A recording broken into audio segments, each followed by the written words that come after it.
There's certain parts of any of our experience that's sort of, at least it feels quite subjective, quite unique to us. And yet so often when we tap into I think the deeper dimensions of our being, we start to run into experiences that are quite much more universal. Um, boy, that's sort of very interesting. So I want to kind of go through, I want to start with one of these questions and just sort of add some commentary because I thought there was quite a few interesting points. And this was sent in by Mark. And Mark ended this with, any insights or guidance would be greatly appreciated. Lots of love, Mark. So thank you for that, Mark. I appreciate it. So I want to go through Mark's email. Dear Raja, during a recent awakening experience, it was seen that my thoughts, too, are manifestations of the one being. This showed me that I have no pride in any spiritual attainment and no shame or guilt for past actions. Life alone is happening. How could a separate self be ashamed or prideful of it being lived? It's interesting.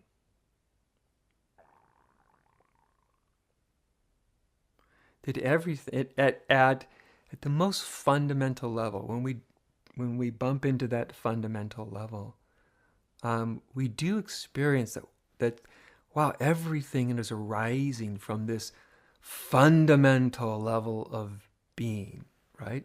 What does that mean? Well, in terms of like what Mark was, alluding to here, that even things like our thoughts, where do our thoughts issue from? When you meditate, it's not and after a while you start to notice your thoughts are arising without your permission, whether you want them or not. And there's often when you're meditating, there's no sense that you are personally creating them. They're just flowing, they're just coming in, right? They're just flowing in. And so in one sense, that's what Mark's getting at, noticing, like, we think that these things are sort of personally produced, right? I'm personally manufacturing all my thoughts. I'm personally manufacturing my feelings. I'm personally manufacturing all these things. And yet when our insight starts to get deeper, we start to have this sense and this feeling that's actually everything is arising from something, or much of what's arising for us is arising from a source that we're kind of unconscious until there's an arising, right? Something manifests. Oh, there's a thought, there's a feeling, and the ego tends to take these things as credit or blame, right? That's my thought, I produce that. If it's a good thought, we love it. If it's an awful thought, we feel ashamed, or we don't want anybody to know we thought such a terrible thought, or whatever it might be. And there's a pressure with that, right? Because our egos are taking ownership, and there's a pressure there can be pride if things are going well, and there can be a lot of, shame and worse when we're not thinking what we think we would be thinking, or who knows what it is that's happened. But when we start to get that it's like life is living itself through each of these body minds, right? And yet, there's a yet, right? Because it's not quite that simple. We'll get back to that and yet in a little bit. For now, we'll just stop there because I want to continue. Continuing with the email, since then I have noticed that the mind now is feeling a little unsure of how to be. Each thought is recognized as not my thought, but instead just thought. As thought is inherently dualistic, I can't seem to see the use of any of it, especially when I'm alone. It seems now that all thought is a trick trying to get me to identify with again, to return to identification with the dream character. Let's look at this.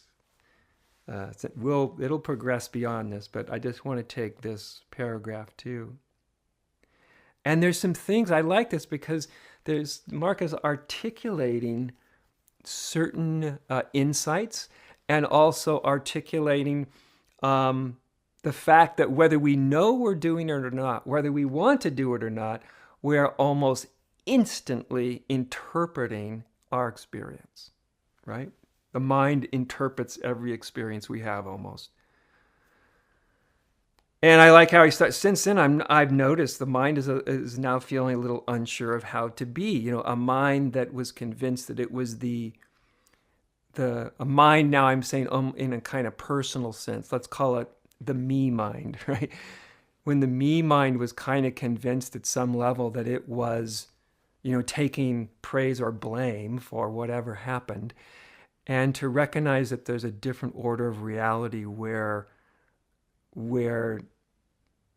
it's almost something like life is generating these things, right? Each thought is recognized, as Marx say, as not my thought, but instead just thought. When we actually recognize that, it's very freeing. Because my thought has an energy to it, right? There can be praise, there can be blame, you can have shame, all that orbits around the belief that these are my thoughts in the sense that somehow I'm generating them. When we kind of see that actually they're just thoughts. They're just thoughts arising. They're not my thoughts necessarily at this level of being. They're not somebody else's thoughts.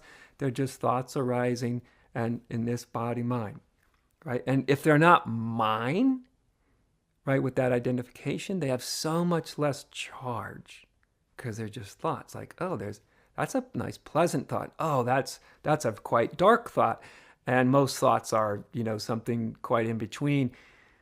But whether they're really light or really, really dark, when we're not grasping out and taking that personal ownership, it kind of allows the whole stream of thinking. We just see it like a stream. It's less personal.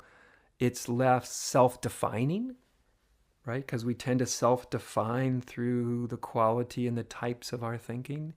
And to start to see that, oh, it's not really my thinking. It's thinking.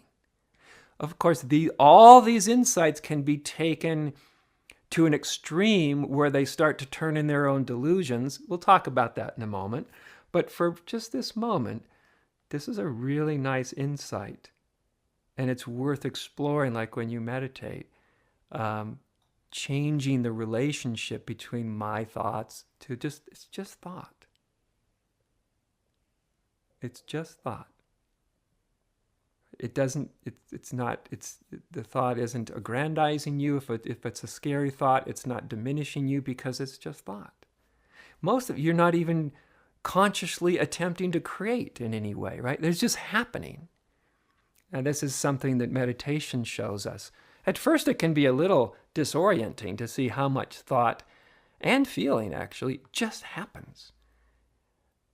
And we often kept thinking we were like the conscious author of all these things. And then we sit and meditate for a while and we realize like, wow, the inner environment is not completely unlike the outer environment. Of course, these are distinctions that our mind makes up. But in the sense that, when you're in the outer environment, things happen. The breeze comes, it blows the trees, the rain happens. You might like it, you might not like it, but you don't take it personally. Like, what did I do wrong because it's raining, or something like that. So we have a little more impersonal relationship with what goes on in the world around us, the natural world.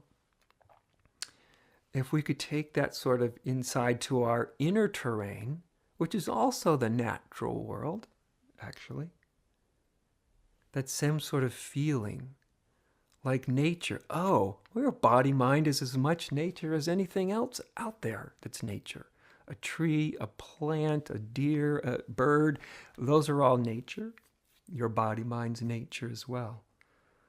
So to just see that stream of thought, and as we take it less personally, it can start to resolve.